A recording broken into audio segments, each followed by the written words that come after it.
Welcome to Unscripted. I'm your host, Shinnai Mitchell, and this is your digital dose of coolness. Guys, welcome back to episode 3 of Unscripted. In this episode, we are joined by special guest Johnny. Johnny is the founder of Terra Australis Productions and a co-producer and one of the stars on Disney's docu-series Shipwreck Hunters.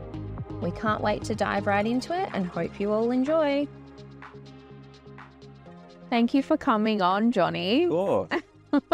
It's like I've been so excited for this episode and to catch up. I'm excited to tell the stories and the journeys that we've been on. It's been fun. Because I don't think I've seen you for 12 years. I remember the last time we caught up was in Claremont and you were just starting Terra. Do you remember that? I do, yeah. It was a long time ago. It's been a long journey. I have to pinch myself sometimes to where we are now from, 10 years ago, but it's been fun. The whole journey's been It's been so amazing to watch. Like, I've watched in absolute awe, and I think you growing up as a Pilbara kid, I grew up in the Pilbara, I think you just grow up having such a deep connection to the ocean. Totally. And you've literally made a living out of that. Yeah, it's been a passion, and I think that's a big reason why it's so easy to have the tenacity just to see everything through. It's been, we've been working on this sort of, getting to make a documentary for a very long time. So when you got a passion for it, it feels easy. You know what I mean? It's easy to get up in the morning because it takes a long time to make something good, doesn't it? Yeah. So tell us exactly, tell us about Terra Australis Productions and then tell us how that led into Shipwreck Hunters. You've been a co-producer and one of the stars in that show. It's a pretty cool story and I'm excited to tell it. I haven't really told many people the whole story behind all of it. And so it started off, I met my best friends, Ryan Chatfield, Andre Rurakura. We're working offshore as deep sea divers off the northwest coast on oil rigs. And that was a really cool job. We loved it. We're underwater every day. That was our passion. And we're having a really good time. And we realized while we were out there, we all had the same passion for making films, underwater cinematography, adventure, that sort of stuff. Yeah. And we became really close out there. We became sort of more like brothers. And so we started just going out on trips together, doing long trips out at sea. And this was off the rigs on your time off? On our time off. Yeah. So we're just going out on our own backs. This is when GoPros had just sort of starting to come out, like the little GoPro heroes. I still remember some of our first videos. They're super grainy and these old GoPros, and we're just going out doing adventurous stuff, going to these wild places. And I went on a trip with Andre. One of the big turning points, I went on a trip with Andre to Exmouth, and we were free diving, breath hold, free diving and filming and stuff like that. And I had a blackout in the water. I came up from a deep dive. I dived down to 25 meters to the sea floor on a breath hold, come back up, and at about I'd hit the surface and gone to take my breath, and I started sitting and sinking to the sea floor, basically, like I was. Wow. Yeah. So. And what was that from? So that's from. If you hold your breath and overexert yourself, you can faint, basically. So that's basically what I'd done. I'd gone down, expelled too much energy, and I'd fainted and started fitting and sinking. And luckily, my best friend Andre has seen this, and he's swum over like a little submarine and he's grabbed me like this from behind, and I would have 100% died if he was just looking the other way. 100%, that would have, I wouldn't be talking to you today. Wow. So he's grabbed me from behind, and I just remember I thought I was being attacked by a shark because I came back to and I couldn't see. I was still sort of semi-conscious, and he was holding me so tight from behind and trying to push me on the boat. And I yelled out his name. I was like, Dre, like that, because I thought I'd been hit by a shark, because I was actually being followed by a shark on that dive. I forgot to mention that. That's kind of why I overexerted myself a bit. There was a big hammerhead shark sort of following me up. I had a fish. And so that's why you had swam really fast to get to the surface? We got some shaky footage of it somewhere. But basically, so I'd had a very near-death experience out there. Yeah. And that kind of that kind of really hit home for me. Life is no computer game. Like, I got to move on what I want to do. You know, we all knew we wanted to be filmmakers. I'd sort of known, very luckily, as a young boy, that I wanted to make ocean films. And that just pushed me into, starting to make some moves, I suppose. And that's what made me start Terra Australis. I'm like, okay, we're all together. We've got a great team.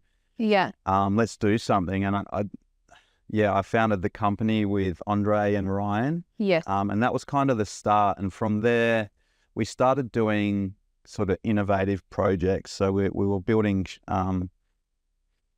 crazy things, contraptions and things to help us film underwater. We've some of the ones that never made it to air. We made a helicopter deployable shark cage with a little propeller down the bottom, so we could be.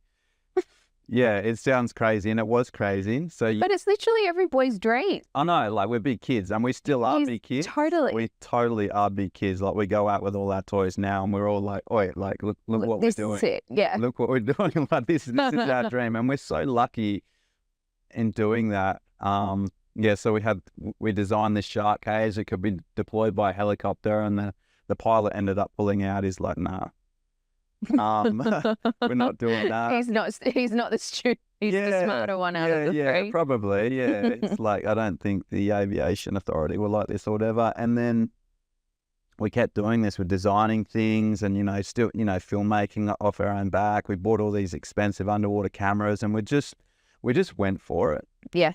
We none of us have formal filmmaker training. Yeah. But we've always just gone for it, and we've spent for many years we just went for it. We were going on all these. We were volunteering on shoots, so there's other documentaries going out, and we'd go out there basically for free, which I don't know is legal now, but things like that. So we just went for it. Yeah. And that's how we learned. So that was kind of the start, and then we reanimated a harp. We pitched this idea to some bioengineers in Perth, like doctors. It was I was very nervous going into there. We had this idea to reanimate a heart. It was a donated pig's heart. It sounds a bit horrible, and it was a little bit horrible, but it was... Oh, it's donated. It was donated, and it was for research. We were working with the universities, and we wanted to know how sharks would react to a human heart. And the closest thing to a human heart is a pig's heart. Yes. So we teamed up with bioengineers to basically reanimate a heart. So if a heart is fresh, you can actually bring it back to life and make it beat with electrical pulses and stuff like that. So we went and pitched this, and I thought, I remember walking in there, and there's a big table full of these bioengineers, the cleverest people you've ever met. I was surprised they even wanted to talk to us. And I remembered telling them the idea, and I was just expecting either for them just to laugh or just to tell us to get out of the office because we're crazy. Yeah. But they didn't do that. They said, "This is really cool, babe. I've never heard of anything like." Because everything that you were doing initially was very shark focused, wasn't it? I remember in the initial stages, you guys had a real fascination with sharks more than anything, wasn't it? Still do, yeah. Yes. And that was around maybe 2010, 2012. Not as many people were doing that then. You know, a lot more people were swimming with sharks now. So we were getting some amazing traction. We were getting news stories done on us just for film, diving and filming with sharks. Local networks were picking us up and we're getting interviewed. So we're starting to make a bit of traction. Yeah. And go back to the pig hut. I need to finish this story. Yeah. So I was about to get back to that. Yeah. So this, the bioengineers haven't told us to get out their office, and they're like, yeah, let's do it. We'll help you. And so we pitched this idea to Discovery Channel. Yeah. And they loved it as well. And that was the first TV broadcast documentary that we did together as a team. And they brought in a director, Brendan Hutchins, who's a dear friend of mine, and he's actually our director, producer for Shipwreck Hunters now. Wow. So that sort of started a family on that shoot, this shoot for Discovery. We sort of all met on there, the camera operator on that. And yeah, we all sort of worked so well together that we started doing more together over the years. And we've sort of stayed together since that first shoot, and that's who I'm filming Shipwreck Hunters with now, yeah. And so how did the sharks, I'm sorry, I have to go back to the pig. How did the sharks react to the pig hut? They actually, so we were able to control the beat of the heart via a laptop, and it put out like an electrical pulse, the same as what humans have. So sharks can detect that underwater. Yeah. So we're able to turn it up underwater. So we got sharks into the area, and then we turned it up to like a panic sort of heartbeat, and that was kind of the mission. Test how sharks react to a normal heartbeat, and then test how they react to someone panicking and having that sort of flooded heartbeat. And yeah, sure enough, that when we turned it up, the sharks just beeline straight for this. For the heart? For the heart, yeah. So it was a pretty cool experiment. Oh. Yeah, it all got broadcast and it did really well, and super interesting, super fun, and just it was very unique and innovative. And I think that's what sort of got us on the map. On the map, yeah, on the screen, yeah. And then you just documented all that via the Terra Instagram as well as Discovery Channel? Yeah, we did. There's a little bit on Instagram. We weren't too active on Instagram at that time. And I'm not sure if you can see it anywhere now, but it's such a cool little documentary. It's really fun. It's all shot locally. We were wearing deep sea diving helmets. We had so many toys. It was really fun.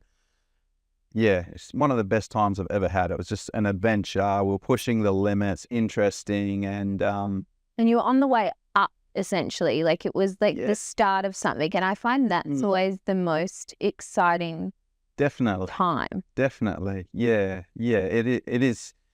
It was very exciting. And one of the things I like most about filmmaking is the adventure of it all. You get to just the experiences you get to see, just the craziest sunset storm with your best mates, beautiful eagles flying by. You know what I mean? Just like you get to see the craziest stuff, and that's what I love about it. And like what you mentioned before, we're big kids and we're out there with our toys. I love that. And our best mates, and we're able to share that with the world. Yes. And I think that's a big reason why people like watching what we do, is because we are genuinely mates. We're not just some crew that have been put together, and you know what I mean? It's really authentic. It's authentic. We were best mates before when we were. Do you guys all have the same birthday or the same birthday month? Birthday month, yeah, that's good. How do you know that? I remember you put. Well, no, I'm super good at stalking. No, I remember you put something on your Instagram. Yeah, that's right. What is it? August? With days. So I think I got to get this right. So Andre's the 9th of August. August, yeah. I think he's the 8th or the 9th. Rise the 10th, and then on the 12th. So we're within days of each other. And so what star sign does that all make you? Leos, yeah. Oh, you're all Leos. Yeah. All the same age? No. No, so I'm 39 and the other boys are a couple of years older. Yes, I'm the younger one, yeah. Oh, okay. Yeah, I know, right? Yeah. I remember seeing that on your Instagram and I was like, oh my gosh, they're like meant to be I know. doing life together. It's very cute. We all have matching Disney pajamas we wear on the boat and stuff like that. Yeah, we're all a bit cute. Yeah. That's cute. I love that. Yeah. And so then tell me about what you found super difficult in terms of building what you have from the ground up, and like with Terra Australis Productions and then with Shipwreck Hunters. There's difficult wise, I suppose just seeing it all out is always difficult, as in the timeline, because it can take so long, especially trying to break into television and film from scratch without training. And was that the aim, to break into that, to break into like a show or to get like a contract with one of the big? Yes. Right. Yeah. And when did you find out that, or when did you kind of be like, hey, this is exactly what I want to do? Like, I want to be on the big screen. Year 4, yeah. What? Yeah. So I remember my year 4 teacher asking me, and I was like, I want to be Rex Hunt. I don't know if you saw Rex Hunt. Stop. Yeah. Every Pilbara kid watched Rex Hunt. Yeah. On Sundays. I'm sure it was Sundays. Yeah, he was awesome, wasn't he? I wanted to be him. Yeah. You thought better than that. I wanted a fishing show, and I was obsessed with fishing as a kid, and my dad used to take me out a lot, and that sort of instilled that seed of, wanting to explore the ocean. But as soon as I got underwater and started actually seeing it all myself, that's when I realized it wasn't fishing. It was like actually being under there, experiencing it and sharing that. And what would you prefer? Would you prefer free diving or free diving? For sure. Really? Still after your I still love near-death experience? Yeah. And do you film more of you obviously film more of the scuba side of things though with Shipwreck Hunters? We do a bit of both, to be honest. It's probably almost 50-50. So we free dive a lot because, like the name says, you're free, you don't have gear on you. You're very you can get in and out of little caves and stuff like that. It's a lot nicer and freer, and you don't have all the heavy equipment. You can get into surf zones and stuff where we are, looking for stuff like shipwrecks and stuff like that. Whereas scuba has advantages as well. You can go super deep and you can film for a long time, obviously. So we do a bit of both. Because I watched the first season, and it was kind of very heavily focused on the scuba side, wasn't it? Yeah, a lot of deeper dives on that one. So it's all good. It's all fun. I know, it's so cool. Yeah. So anyway, I digress. Back to the challenges that you faced. Yeah. So seeing it out, I know that at the start, I lost track of how many times people said, you're dreaming, Really? Yeah. Yes. They're just like, you're not made for TV. You can't get on TV unless you've been on TV. You need formal training. There's too many people doing the same thing. I remember so many people telling us you can't do it. So there was a lot of that, and that we got that from the bottom to the top. So, you get told that by people that in the industry, and then people even higher in that industry, like broadcasters, they're like telling us like, nah, no way, guys, you've never done nothing. What's your track history? What have you been on before? You know what I mean? And so there was always that, and that was challenging. But it's a setback. It's like your ego, and you're creating something. Yeah. We're so passionate about what we do, and I remember, putting all these pictures together with the team, and we're going out on these shoots for weeks and filming all this stuff, like a teaser, you know what I mean? We'd make teaser reels, and then you send them to the broadcasters, all that sort of stuff, and then you're getting shut down and told, it's not good enough, or all this sort of stuff. So that was definitely hard. Yeah. But the longer I did it, the more I started using that as motivation. I'm like, hold on, like, I want to prove you wrong. We can do this. yeah, we also on the other side, we had a lot of support. We had a lot of good people in the industry that said, you're not ready now, but if you do this and you do this and you come back, then we'll have a chat, So And what was some of their feedback that you had to, like, what did they say that you needed to do to then get on TV? Like, what was that feedback?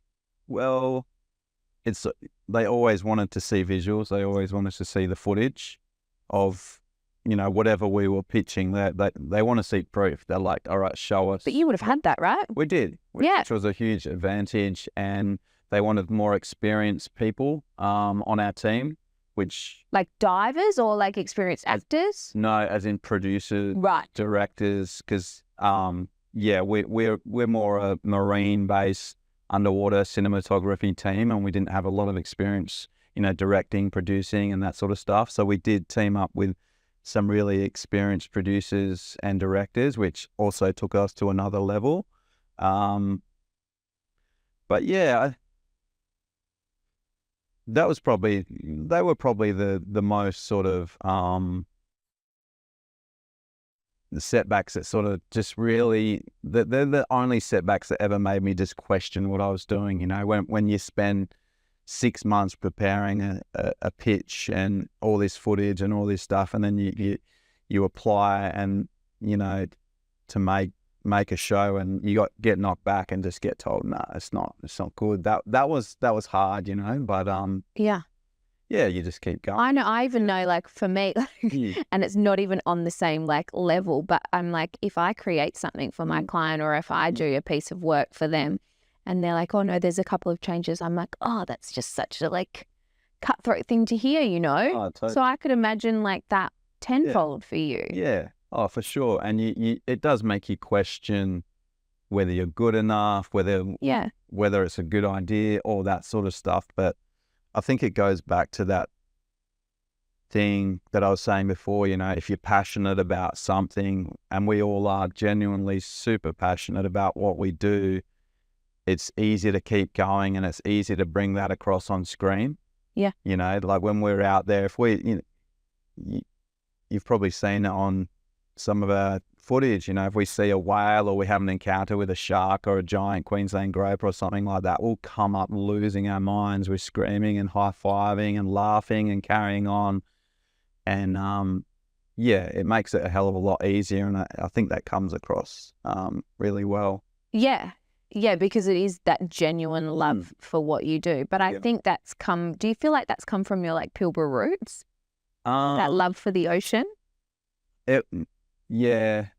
So I was in the Pilbara more later in my life, a little bit older. Yes. But yeah, I got a lot of passion for the ocean in the Pilbara. I saw a lot of beautiful things up there. My dad took me out a lot as a young kid on these huge trips up and down the coast, and that's what really got me into the ocean. Right. Yeah.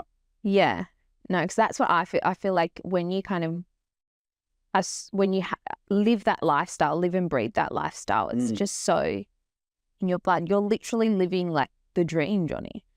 Yeah, I suppose we are. No, we are. We definitely are. Yeah. Because every shoot that we go out on, we're like, oi, look what we're doing. Like, how lucky are we? We say it to each other. Look what we're doing. Look where we are. And but that's so good that you have that. Like humility to be like, I'm really grateful for where I'm at. Totally. Yeah. And you haven't lost that. No, not at all. We're pinching ourselves all the time to be able to experience what we experience, but also what is so special about it is that we get to share it with the world. We get to, I'm a father now. I get to show that to my boy when he's old enough. Like, that's huge, and having little kids come up to us and be like, oh, I've seen your show, and you can, we just pump them up like, what do you want to do when you're older? Yeah. And we just, really encourage them, and that's huge for me and for the team. That's a big motivation for what we do. We don't just do what we do because we love being in the ocean and we love the adventure. We love to light people up, and we want them to experience what we experience. It's a wholesome thing, adventure, outdoors, fun, nature. and getting back to your like childlike spirit. That's just, and then when you've got the kids actually coming up to him being like, oh my God. Yeah. And you've got kids yourself. So, when my boy was born and he started getting a little bit older and, it's just young kids, it's all play, right? So all they do is play, which can entail pulling the house apart or whatever, but it's all play.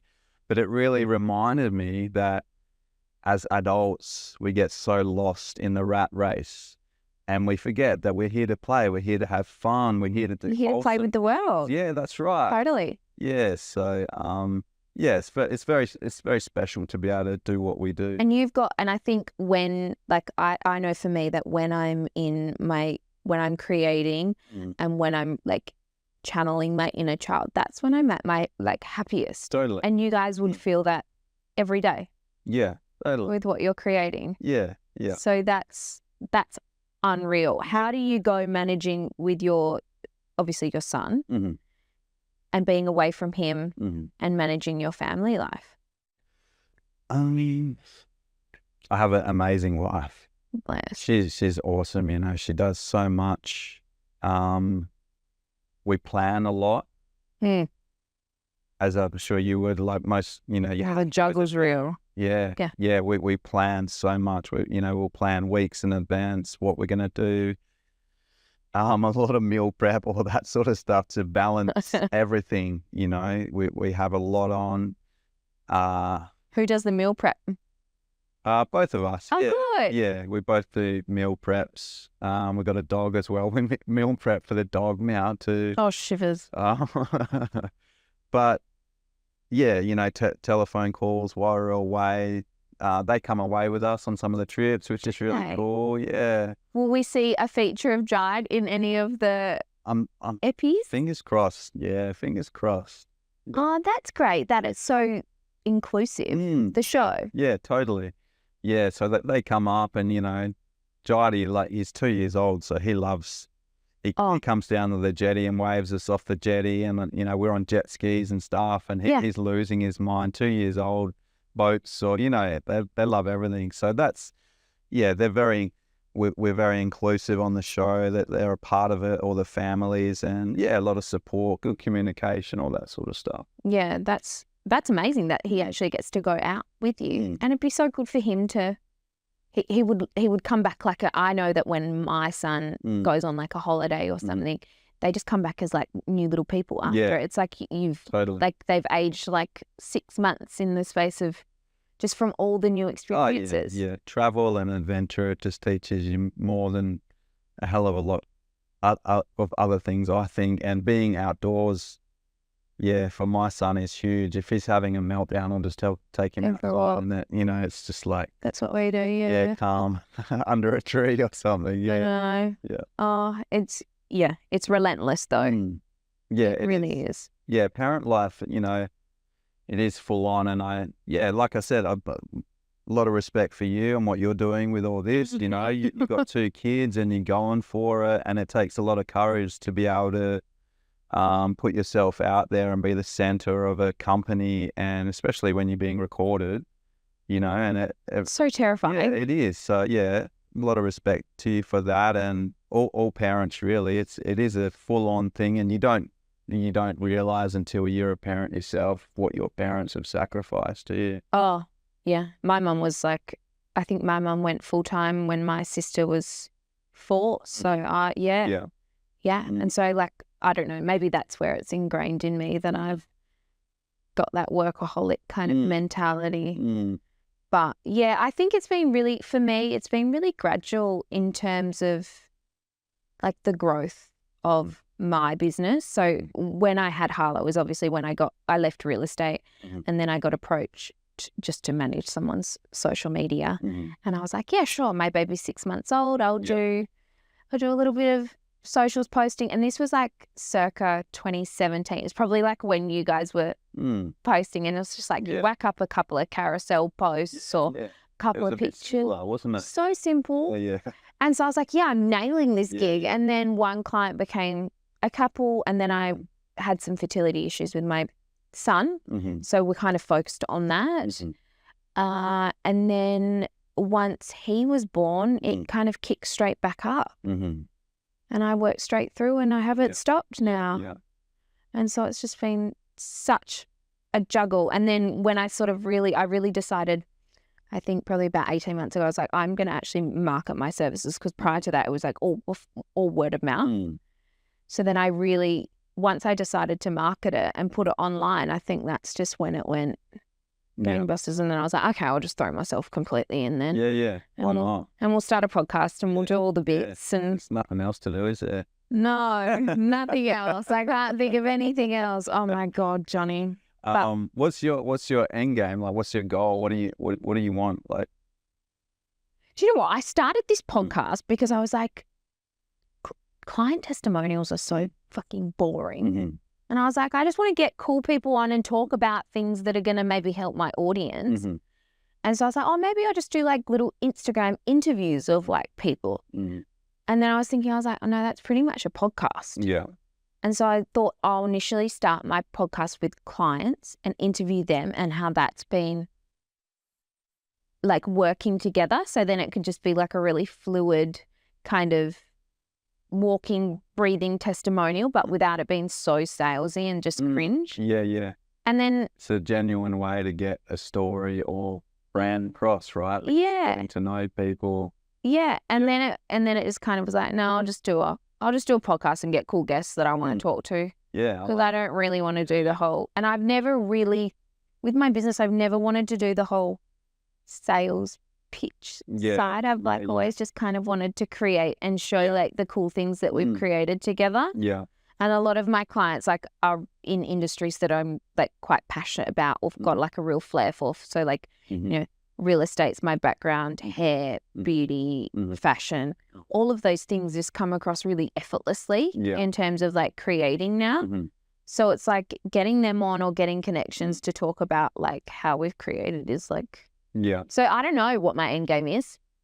Maybe to get some more subscriptions on this podcast. If you're watching, subscribe, I don't know. Yeah. I don't know. I think just to grow it, I would like to probably take it maybe not international in terms of clients, but be able to like work remotely for periods of time in different locations. Yeah, that's a great.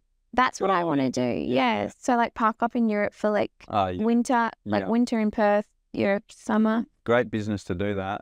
I think so. I think so. And I think we'll probably be there next year, because my he's got his own bricklaying business. So it's so miserable in winter for him. Yeah, I bet. Because it's so dependent on the weather, and he literally doesn't enjoy it in winter. So I was like, well, maybe if I can create something for us to do. But I genuinely haven't thought that far ahead. I think just keep creating, building a brand. Bringing on new, like I think it's now about attracting the clients that are like really aligned with the vision that I have, not just for them, but also like my values and stuff like that. So it's been a bit of a process kind of weeding some of them out. Yeah, great personal growth, like everything that you're doing, I think, you know. It's definitely pushed me a lot out of my comfort zone. And I think that in business is above everything, like personal growth. If someone asked me, like if I could give them the best advice from my experience, it would be personal growth above everything. Grow yourself first, and then everything else just falls into. And so when you started focusing on your personal growth, what were those? What did those activities look like? Anything outside of my comfort zone, but activities wise these days, it's like, you know, putting myself in uncomfortable situations. So like martial arts, ice baths, all that sort of stuff, fitness, and our whole team's the same. Everyone on Terra, so we have 4 people in Terra Australis now. We've got Nush Friedman just joined us a couple of years ago. She's incredible, mermaid. And I love her. I love watching her. Yeah. And we're all into the same things, health, fitness, you know, and just trying different things, being uncomfortable. I started doing talks, you know, I'd go to do talks at events and stuff on my own, which I used to be terrified of public speaking, and I started just doing it. I just started saying yes and doing talk to like 100 people on my own, and that put me right outside my comfort zone. And every time I did that, it's like you look back and you reflect on it. Yeah. You'll go to do something difficult, and then you'll be like, oh, hold on, I just did that. And then, you know what I mean? And it's always in the back of your mind, and you just got to keep doing that. And I feel like everything else falls into place, and all these new opportunities just arise because you're braver. You know what I mean? You put yourself out there more. I have, I started working with like a holistic practitioner coach, and she said, and this quote stuck with me, and it's like, confidence comes from the promises we keep to ourselves. And so like now I always that's so good, because it's exactly like what you said. It's like, if you like do something hard or keep that promise, that you'll keep that discipline, it's like you're just going to feel 10 times better about yourself 100%. once you've done it. Yeah, but you got to keep doing it as well. That's what I've learned for myself as well. So like those hard things will last in my memory bank, and they'll give me confidence for maybe, a year. If I do really difficult, uncomfortable things, I might be able to keep them in the memory bank for a couple of years to give me courage to do more. And it's like practice, isn't it? Yeah, but you got to keep doing it. You can't just do it once and be like, oh, I'm good now. I know. Yeah. So how many times a week do you ice bath? I love ice bath. I think I do it more in summer, to be honest with you. But yeah, I have one at home, have one at work, and I usually in summer probably every day, in winter probably once or twice a week. Do sauna as well? Love sauna, yeah. I do the one at the beach down in Korea. I love that one. Have you tried it? I haven't, because we've got one at home. We've got like a sauna and an ice bath. Yeah. So I'll jump in the sauna and then I'll do the ice bath. But at the moment it's the beach because it's obviously winter. Yeah. You have to try that Frio one. It's incredible. What's it called? South Beach sauna. Yeah. Yeah. I love it. You're so hot, and then getting into the beautiful sea minerals, cold. Yeah, it's incredible. I go there during storms. I wait for the storms to roll in, so you're really hot, and then you go for a swim, and there's like rain just pelting down and thunder. It's incredible. That's so nice. Yeah, it's so good. That's so nice. Yeah, I think. Yeah, I need to. We actually haven't I haven't cleaned up my ice bath yet, so. But you wouldn't need your ice bath because you're off shooting in the freezing cold. Yes. Is it cold? Yeah, it's definitely cold. Yeah, it's been with. Can you tell me where you're filming, or you can't even tell me that, can you? No, I can't. No, Griffin's like looking at me like, shut the fuck up. No, ask me. I'll just say yes or no. Yeah. Because it's interesting, and I want to know everything. Tell you more about. Is it all still WA based? All WA, yeah. So shipwreck hunters will still be primarily all in WA. Yes. Yeah. Yep. Yeah. And it will be, all the way from the bottom of WA all the way up to the top again. We're all over WA, which there's beautiful. How amazing WA is. The contrast from the Southern Ocean to so different to the tropics. Is there any Pilbras? We're going up around that way, yeah. I didn't even know there were shipwrecks around there. Like you found one off Legenda. There's I think WA is something like 1,800 wrecks, and only a quarter of those have been found. So there's still so many to be found out there. Yeah. And why do you think that is? Because no one's put the time or effort or resources into trying to find them, or? A lot of people have searched, but they're very hard to find. I know. After watching your show. Yeah. Even with today's technology, they're still very hard to find. That they kind of protect themselves in Western Australia. With a lot of people don't like sharks, so that keeps people out the water. The conditions, the waves, the wind, the remote areas where they go down, they kind of nature kind of protects them. So there's that. And then a lot of them are just lost in history. They sort of get forgotten about, It's really sad, isn't it?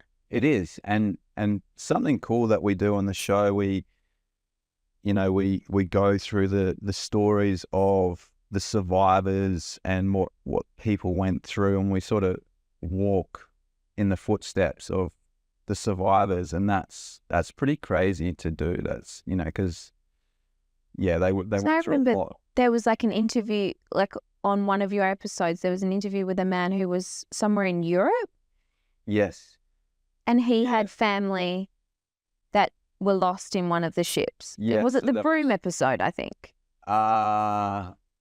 So the Pilbara episode in Dampier, we interviewed, we made a call with the Glenbank, the sole survivor from the Glenbank. We got in touch with his great grandfather. That's right. It was. Yeah. So that was pretty special. That was really cool. Yeah. I liked watching that. Yeah, it's quite heartfelt to be able to do that. And, you know, but shipwrecks are exciting. They have a lot of different aspects to them. You know, you've got the beautiful wildlife that takes over. It's like a city. You've got sharks. I would love that. Very beautiful and exciting in that aspect. But then you got the human side, which is tragic, and it can be tragic, it can be powerful, it can be inspiring. In the case like the Glenbank guy swam 8 nautical miles during a cyclone, got attacked by a shark, survived for 3 days. Yeah. Turtle blood and burying himself in the sand in the Pilbara sun. Like crazy stories and feats of survival, you know. And that's I think Shipwreck Hunters is good in that respect. It has a lot of different aspects. Because and I, like you said, like I feel like the stories get lost in history. Totally. Yeah, they do. And that's what's sad. Like after watching your docu-series, Shipwreck Hunters, I was like, there is so much history there that I feel like it's not shared. No, it's not. And it's, you know, some of it's very tragic. You know, there's kids on board and it breaks that upsets me. Like next level, very upsetting, that sort of stuff. But then you also get, you know, it gives a really good window into the strength of human beings and how we help each other in adversity as well. As in, you know, you'll get people wrecked in, you know, really remote places, and then they have to live off the land, like Indigenous people taking them in and living off the land for months. And, you know, it's pretty hectic what they all went through. So you learn a lot about people in it as well. I think Western Australia is overlooked in a lot of aspects like that, which gives people like us filmmakers here a big advantage, because it's nothing like it. And I feel like when I go over east or even internationally, I'm like, oh, is this what it is? Yeah. Because I'm like, we're so spoiled for choice with like Coral Bay. I know, yeah. I went to the Whitsundays and I was like, oh. Yeah, I know. Yeah, we're very spoiled here in WA. You don't realise. Yeah, it's incredible place to live. I love it. Yeah. Will you go anywhere else, do you think, if you're filmmaking, or will you stay based in WA? No, I think we will end up going nationally in Australia and internationally in the future. Yeah, there's been a few talks about that, which would be awesome. Have you dove much internationally? Little bit, only dabbled really. We traveled a lot when we were deep sea diving for work, so we'd get flown around different rigs all around the place, which was pretty cool. Did you go to SAT? Did you have to do SAT? I didn't do SAT. We did something very similar. It's called surface decompression diving. So you go down very deep and then you come up fairly quickly for diving, and then they put you into a chamber, which is the same as SAT. Yeah. But you're only in there for a lot shorter periods, which was... The reason why I ask is because my uncle was like a deep sea diver of like Russia and... Yeah. I would definitely have friends that know him, because it's a very small industry. A lot of my friends who I sort of went through offshore diving with, they're all SAT divers now. It's kind of the next step from what I was doing. Like, He's retired. I think he's... What's his name? Robert Mackay. And he started in New Zealand. Yeah. He's 67 now though. Yeah. So he's been retired probably for about 10 years. Yeah, it's pretty next level. Yeah, what he went through and like how he would like prepare for it in SAT. We wouldn't hear from him, and then he'd call me and he'd sound like he'd been sucking on a helium balloon. Yeah, my mate calls me. It's crazy, isn't it? Yeah. What? And then then they'd go down and they'd do their stints, and then we probably wouldn't hear from him. Yeah. for, months. Yeah, it's a very extreme job. It's high risk, right? It is high risk, and that was a reason I got out of it. I got an injury while I was doing that deep sea diving and underwater welding. I got a brain injury actually, and they wasn't sure whether it was from diving or what, but yeah, it messed me What up. happened to your brain, Johnny?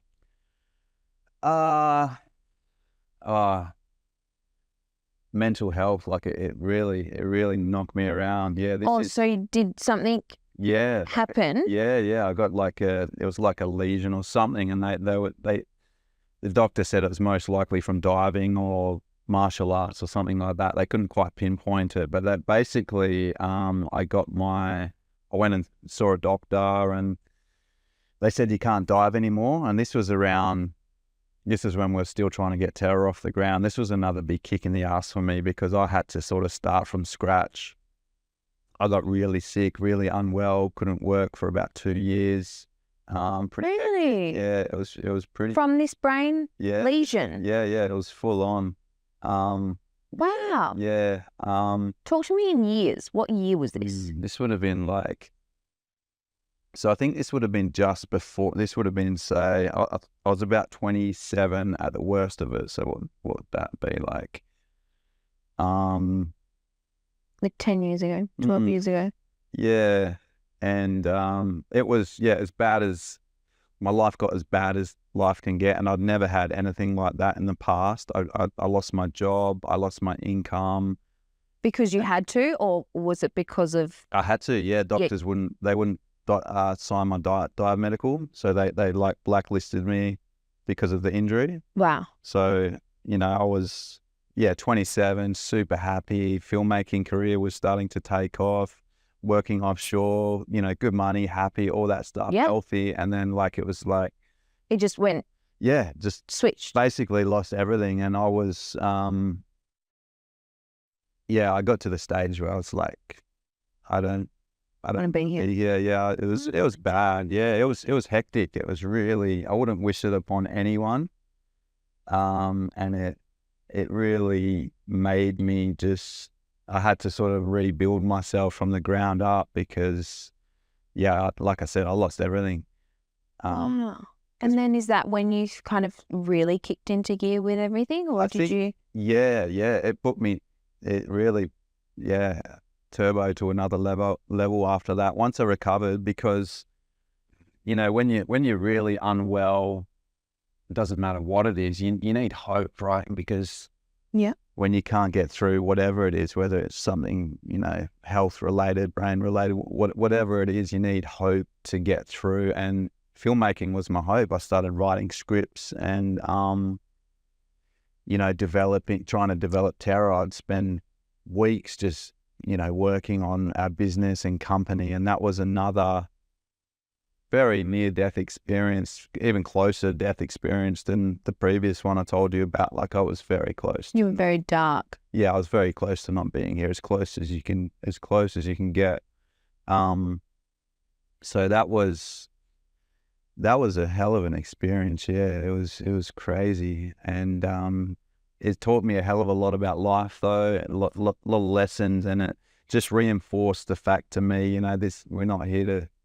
No. Life's not a computer game, you got to get up with purpose, because it can be taken from you like that. You put that's right. Stuff all the time, but I experienced that, I went through it. And but the thing is, if I did end my life when I was 27 during that stage, I wouldn't have lived. What year? 39 now. These last 12 years, honestly, all my dreams have come true. I've met my wife. I've had a beautiful baby boy. He's 2 years old. My dreams of being a filmmaker have come true.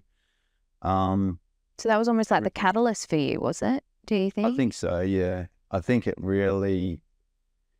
changed who I was in a massive way. It really, it changed me in a huge way. It made me, it helped me with people a hell of a lot more. It made me understand people really well, because...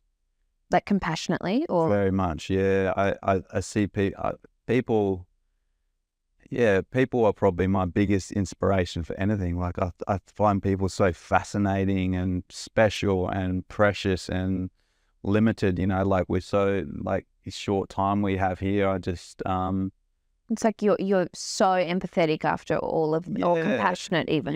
More compassionate. So. And I just want to make people happy, and I want to do the best with my time and the best for people around me, because I understand a lot better, how things can change so quickly, and you can lose everything just like that, even if it's not your own fault, That just, I actually had no idea that'll. I think maybe you've shared a little bit of the mental health side on your. Yeah. To people like that are, like a lot of my close friends know, I haven't really shared that publicly before. Yeah, so I think it's nice that like it is getting shared, because there is so many like people battling that. Oh, totally. I feel. Yeah.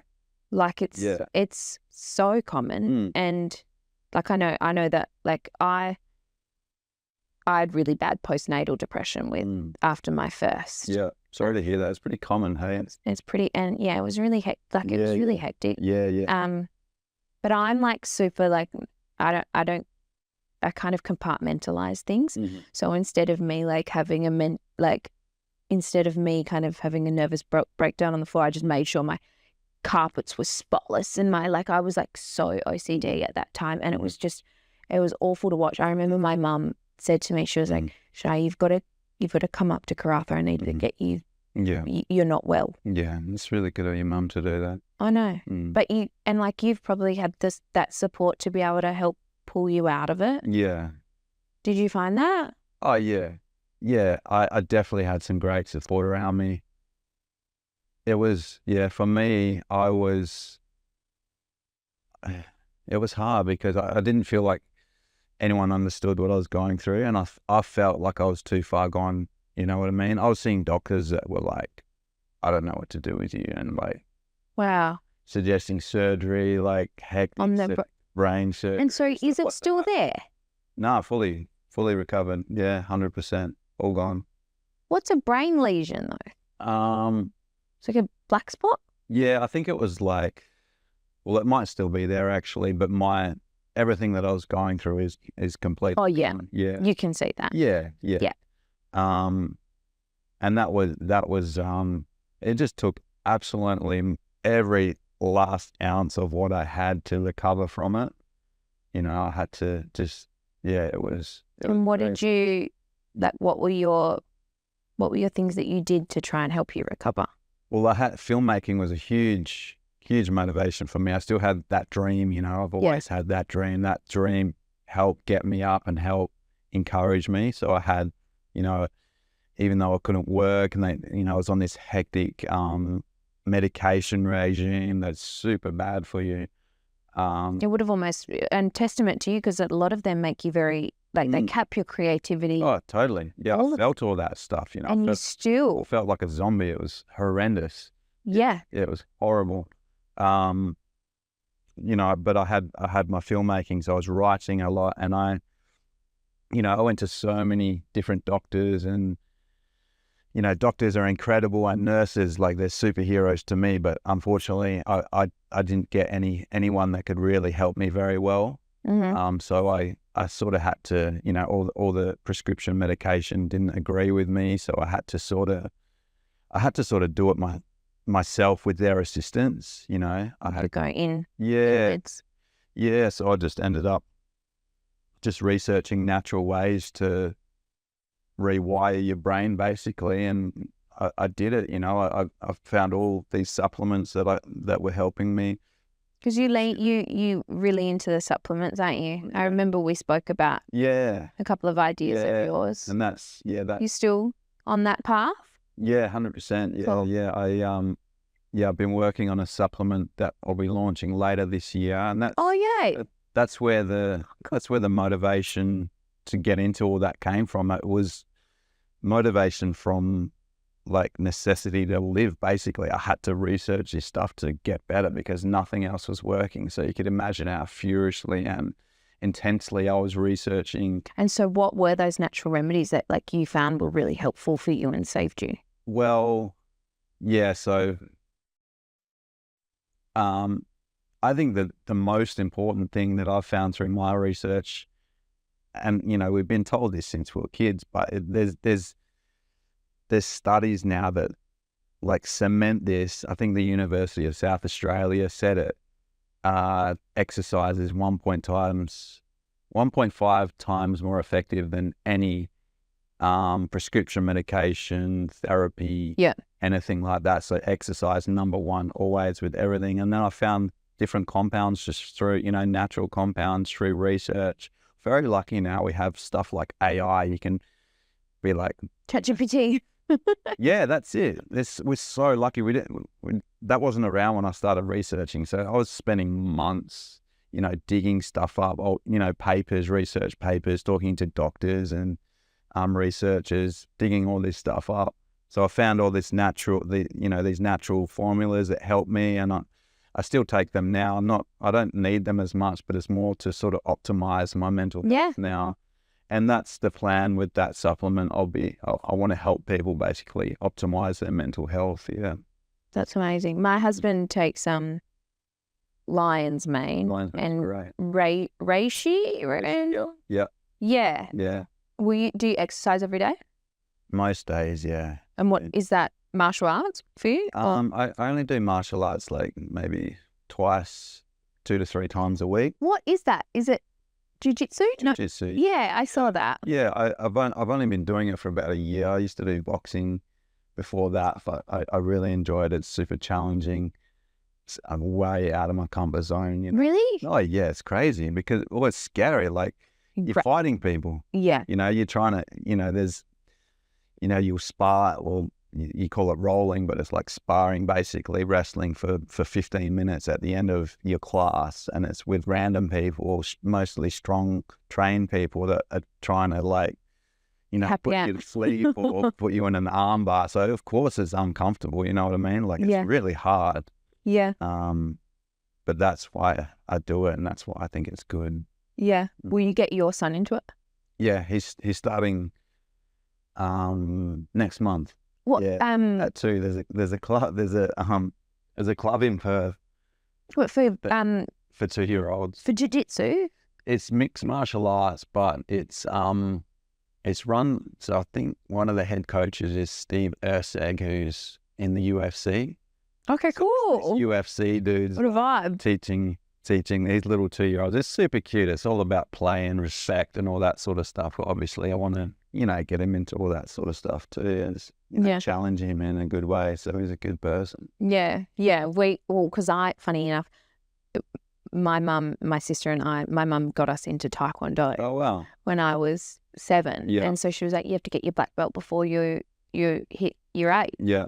And so sure enough, all of us did. Oh, good on you. And then so like I feel like that's ingrained into me now, like to be like Harlow did Taekwondo because they follow in your footsteps. And then so cool. And then so I thought when she first started, it was like really just like respect, listen to your teachers, don't talk, like all the fundamentals that they need to be reminded about. And that's what martial arts is so good for. Totally.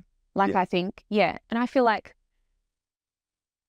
that just like that accomplishment of them getting their belts or them doing their little skills, even at such a young age. 100%. I think I'm more excited than Jody. I take him because my friend's daughter does it as well, and I take him just to watch, and he's sort of standing on the edge of the mat, like wanting to join in already. It's so cute. And I can't believe it's for a 2-year-old. Yeah, I can't wait. When does he turn 2? 27th of this month. Yeah, 27th of September. Yeah. Are you going to have a birthday party? Yeah, I'd say, yeah. Yeah. And then you've got number 2 on the way. Yep. Yeah. So I need to get ready for that as well. How's your wife been? What's her name? Siobhan or That's right, yes. I still call her Chevy, yeah. How's she carried? She's good. She's been very nauseous this pregnancy, which has been hard for her because she's a very, very driven person, probably the most driven person I've met. Aww. to the point where she'll like be doing stuff until she like passes out, and you know what I mean, passes out on the couch. She's a worker, so it's hard for her to sort of have to sort of just slow down and be very nauseous and all that sort of stuff. So it's been a bit rough on her, but yeah, obviously just trying to support her the best I can. And how did you guys meet Johnny? We met at Scarborough Beach Bar. You? Yeah. So met through some mutual friends, and a couple of songs came on that we both loved and just really hit it off. And yeah, we just had all the same values in life. And Is she a Perth girl? yeah, Perth girl. Yeah. Yeah. And I don't know, we're a good team, we just we have each other's backs, and we've learned a lot about each other over the years. I'm sure you and your husband are the same. There's always ups and downs in life. Totally. And you just sort of learn to be there for each other, I suppose, and just have each other's back. each other's back. And the same thing with business, something that we do in Terra very well, and I've taken it into my personal life as well, is when there's a storm, you got to come together. Like, I understand a lot of people, when things get hectic, they get emotional. That's usually one of the first things that happen. If things get hectic, people get emotional, and then they can start, blaming, yeah, badly towards other people. But you got to really train yourself, and we do it in Terra very well. When there's a storm, we come together. You know what I mean? Like we don't freak out. Like, there's always emotions, but we don't freak out. We try to support each other. You know what I mean? Like, you come together when there's a storm. You don't start being like, "Why'd you do that?" And that's really hard to do. I feel like in like a marriage setting. Yeah. Totally. Oh, very hard. Totally. And you got to bite your tongue sometimes and all that sort of stuff. But it's so powerful, because you just got to remind yourself in business and in personal relationships that 99% of the time you both want the same outcome. You both want a beautiful, healthy family, and you're working together for the same thing. Together. Yeah. And we all mess up. Like, I know. We get that in the company, and I mess up. We all mess up, but that's something that's really helped us over the years, because there's always things that go wrong. There's especially what you guys are doing. Yeah, we have storms come in during our shoots, like 7-meter swells that just, and we've booked all these boats and people and flights and expensive sea searching equipment, and it causes mayhem, and it can be stressful, and there's all so much to balance. But I think that's what Terra and Shipwreck Hunters do really well. We work more like a family and as a unit, and we support each other very well in storms. We don't go after each other. You know what I mean? Well, that's probably testament to the culture that you guys have built, being such a tight-knit family. Totally. Initially. Yeah. Totally. Yeah. Like, I think, when you say that, I think, it's easier to apply that in business than it is your personal life. 100%. 100%. Sure. I wish I could be as level-headed as I am in business as I am in my relationship. Me too. Yeah, for sure. Yeah. I'm like, I'm very, I feel like I'm really non-emotional, even more so in business. But then personally, if stuff goes wrong with the kids, that's when I will flip my lid. Probably also part and parcel of what I've initially gone through. But yeah, it's a wild ride. It is, yeah. What about your public speaking? So hang on, I do actually have a question. The public speaking thing, what was that for? That you would talk in front of hundreds of people? I've done some stuff for the Shipwreck show, but I've also we've been invited to business conferences and stuff like that to talk at those, which was pretty cool. We went to that was a bit nerve-wracking. It was a business conference, but to get an invite, you had to have company that was worth like, it was like 10 million or more, like these big, like big companies and all these big company directors. So we got invited to speak at that, and that was a bit nerve-wracking as well. Wow. But that was with the team. So it wasn't as, it's not as bad when, you know, you're there with your mates and like you forget what to say, your mate picks it up. You know what I mean? So we look out for each other. But that was fun, but that was a good challenge. And then I thought I'm still a little bit nervous about public speaking. So I started doing it more and more. And I got invited to it was like a local diving community event sort of thing at a yacht club, a local yacht club, about 100 people or something. But I'd never done that by myself like that.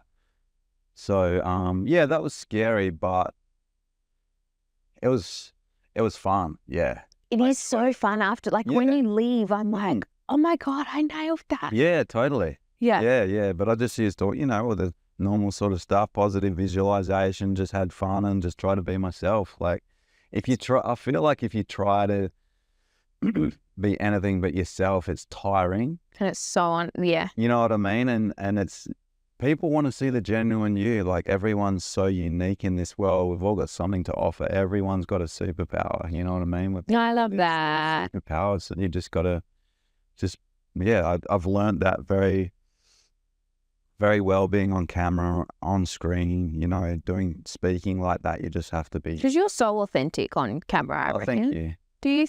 Like I try to be. Like we don't act. You know what I mean? We don't. We're not actors, essentially. No, we're not actors. Yeah. No, we have no training in acting. Yeah. So we're just who we are, and it's fun. You know, like I don't want to. I think as well because you're doing something that you guys genuinely just like love. It's comes so authentically. Yeah, 100%. Yeah. Yeah, I know. That's where I struggle because it's like I need to start putting myself out there more. Yeah. And it's like I overthink everything I put out. Do you? Yeah. Do you enjoy this sort of stuff? I love it. You like it? Yeah. Yeah, because I can talk the ear off anyone. You're a good talker. And like asking the questions is like really what comes really easily to me. Yeah. But I think as soon as you put a camera in like that, it just almost makes it 10 times harder. I think cameras are like public speaking, whereas the percentage of people that are terrified of public speaking in cameras is ridiculous. Like almost everyone's terrified of it. Every single client of mine is terrified of being on camera. And like, but it's where you have to be. I'm terrified of it too, though. Yeah. And when I started, you know, doing documentary film work, I was as well. Like I used, you know, the cameras would be on me and the lights and stuff, and I would start feeling nervous. But the longer I did it, the longer and longer. Like now, we forget. We completely. Yeah, totally. We honestly, like, we'll be out there and we'll just be going on about the weirdest shit and just being stupid in ourselves. It's probably the best footage, right? It is. Like, you know, we I can't actually say what we did because it was. Sorry.